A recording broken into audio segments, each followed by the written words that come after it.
Shalom saudari-saudara, senang lagi kita bertemu hari Jumat 12 Februari 2021.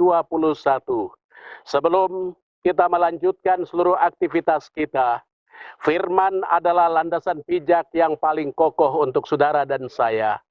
Injil Markus pasal 7 ayat 31 sampai dengan 37 adalah landasan pijak yang hendak kita renungkan. Tuhan sertamu. Inilah Injil Yesus Kristus menurut Markus.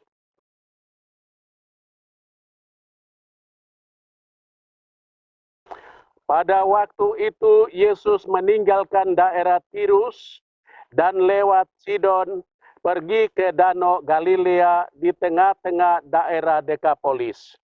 Di situ orang membawa kepadanya seorang tuli dan gagap dan memohon supaya Yesus meletakkan tangannya atas orang itu.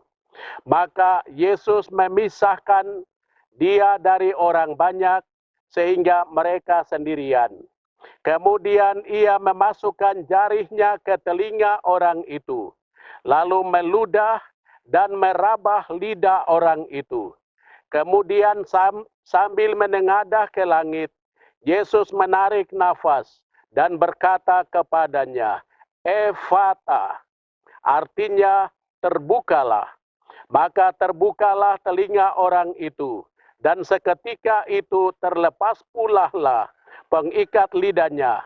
Lalu ia berkata-kata dengan baik. Yesus berpesan kepada orang-orang yang ada di situ supaya jangan menceritakan kepada siapapun juga. Tetapi makin dilarangnya, makin luas mereka memberitakannya. Mereka takjub dan tercengang dan berkata, "Ia menjadikan segala-galanya baik. Yang tuli dijadikan mendengar, yang bisu dijadikannya berbicara." Demikianlah Injil Tuhan.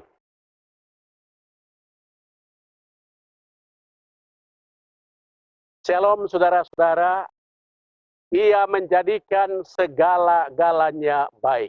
Ini adalah tema yang hendak saudara dan saya pegang dalam seluruh hari ini. Saudara-saudari terkasih, orang bisu dan tuli tidak lengkap dalam berelasi dan bersosialisasi dengan lingkungannya. Baik dengan lingkungan manusia maupun semua yang bernada bukan manusia. Karena itu dapat dimengerti betapa mereka menderita karena cacat yang dideritanya. Dalam banyak mujizat penyembuhan, Yesus hanya berkata dan penderita menjadi sembuh. Menarik di sini bahwa dalam penyembuhan orang bisu dan tuli ini, Yesus memakai sarana meludah ke tanah dan merabah lidah orang itu. Kiranya jelas bagi kita betapa pentingnya telinga untuk mendengar dan lidah untuk berbicara. Dengan telinga kita mendengar sabda Tuhan, meresapinya dan menerjemahkannya dalam hidup kita. Dengan lidah kita berbicara dan mewartakan sabda ilahi kepada semua orang. Kisah penyembuhan yang dilakukan Yesus mendorong banyak orang untuk mencari Dia. Mereka kagum dan ada yang secara terbuka mengatakan, "Ia menjadikan segala-galanya baik." Misi utama Yesus adalah supaya semua orang memperoleh belas kasih Allah. Ia menunjukkan bahwa pengikut-pengikutnya harus berani berjuang dengan hati dan budi agar dunia makin mengenal dan mencintai Tuhan. Murid-murid Kristus harus berusaha membangun cara hidupnya yang baik dan benar agar segala sesuatu menjadi indah seperti yang Tuhan kehendaki. Saudara-saudari, semoga kita semua yang memperoleh rahmat dan berkat dalam hidup ini tidak lupa untuk menyalurkan berkat itu, agar lebih banyak orang disembuhkan dan melihat kebaikan dan keagungan Tuhan dalam hidup kita. Amin. Marilah berdoa.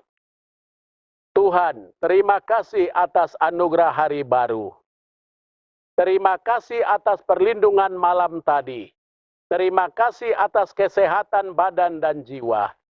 Tuhan, kami bersyukur atas anugerah panca indera yang berfungsi secara baik, sehingga kami dapat menikmati keindahan dunia dan dapat berkomunikasi dengan sesama secara lancar. Kami mohon, sudilah Engkau menyempurnakan dalam diri kami dengan anugerah pendengaran dan penglihatan hati yang peka terhadap peristiwa di sekitar kami, sehingga kami mampu bertindak sesuai sabda dan ajaran-Mu. Kristus terang dunia, berkatilah keluarga-keluarga kami. Jadikanlah kami alat kasih-Mu, dan pantaskanlah kami menjadi hamba-hamba-Mu yang setia. Amin. Tuhan bersamamu. Semoga keluarga kita, orang-orang yang kita kasihi dan doakan, seluruh aktivitas kita hari ini dilindungi, dibimbing, dan diberkati oleh Allah yang Maha Kuasa dalam nama Bapa dan Putera dan Roh Kudus. Amin.